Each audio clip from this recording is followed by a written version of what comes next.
And I found that there is a secret. There's a secret to succeeding in business. And yes, you can be educated. And yes, you can have experience. And yes, you could have this title. And yes, you might be really, really good at this thing. But the secret to succeeding in business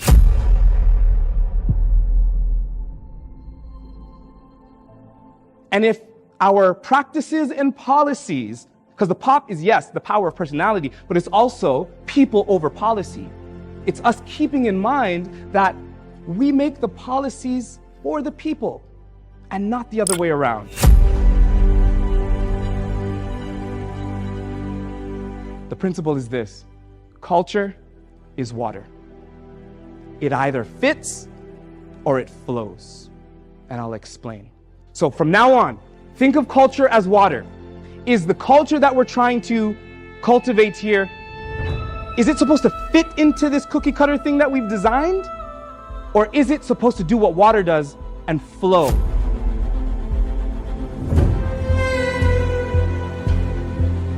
If we build culture, that is the same as putting the water into a canal.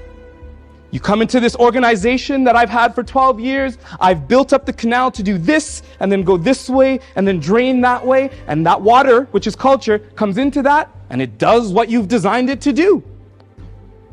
So how that looks is focus on the negative current culture, create a strategic roadmap on how it's going to change, and then do some training activities. We build culture. But what if, because culture is water, what if instead of building culture, we inspire culture? That is being the ocean and saying, water, come to where you belong, and let the wind decide how the culture of the organization goes. Why? Because it's natural. Water and wind. The wind says, this is the way the organization kind of just naturally moves. Why? Over time, the world changes, the water will change.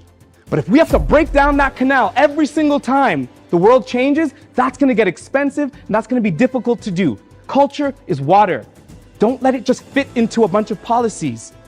See its natural course and inspire it to change. The secret to succeeding in business is in the first two letters of business. Be you. And that's authenticity. I am Daniel.